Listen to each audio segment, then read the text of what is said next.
Salmo 78. Escuta, povo meu, minha instrução.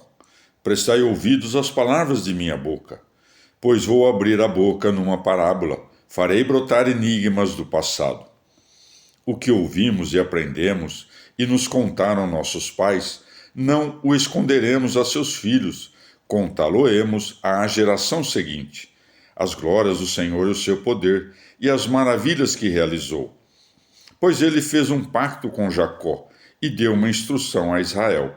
Ele mandou a nossos pais que o fizessem saber a seus filhos, de modo que o conhecesse a geração seguinte, os filhos que haviam de nascer, que eles sucedessem e o contassem a seus filhos, para que pusessem em Deus sua esperança e não se esquecessem das façanhas de Deus e cumprissem seus mandatos, para que não imitassem seus antepassados, geração rebelde e contumaz, geração de coração inconstante, de espírito desconfiado de Deus. Os arqueiros da tribo de Efraim voltaram as costas na batalha, não guardaram a aliança de Deus e recusaram seguir suas instruções. Esqueceram-se de suas ações, as maravilhas que lhes tinha mostrado. À vista dos pais fez portentos em território egípcio, na campina de Soã. Fendeu o mar para lhes abrir passagem, barrando as águas como num dique.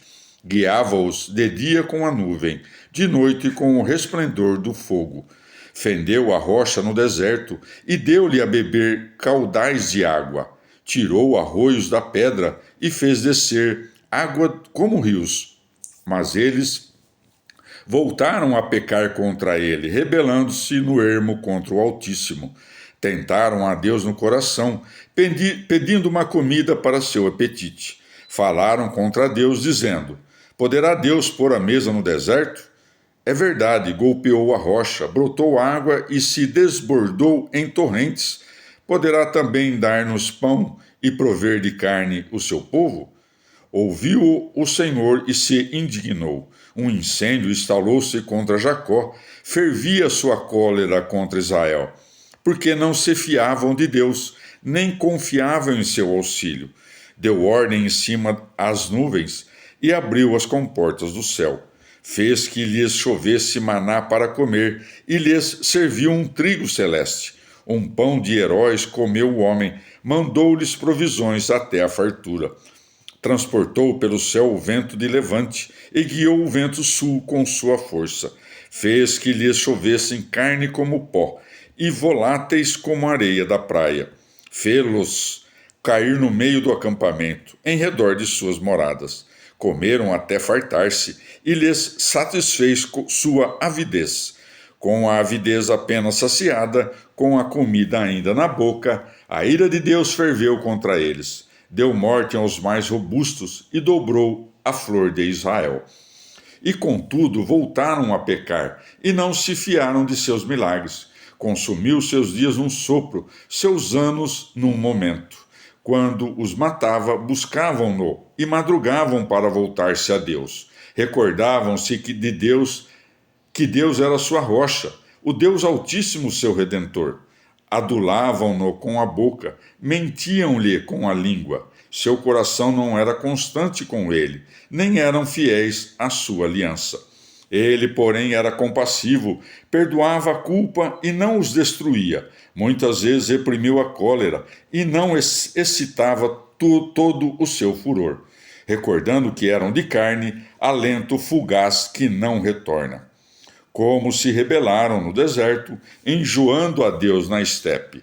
Voltavam a tentar a Deus, irritando o Santo de Israel, sem recordar-se daquela mão que um dia os livrou da opressão, quando fez sinais no Egito e portentos na campina de Soã.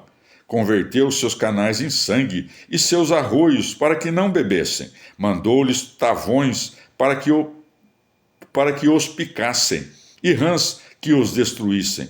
Entregou ao gafanhoto sua colheita, a saltões o fruto de suas fadigas. Matou com granizo seus vinhedos e com aguaceiro suas amoreiras. Entregou à saraiva seus gados, às centelhas seus rebanhos.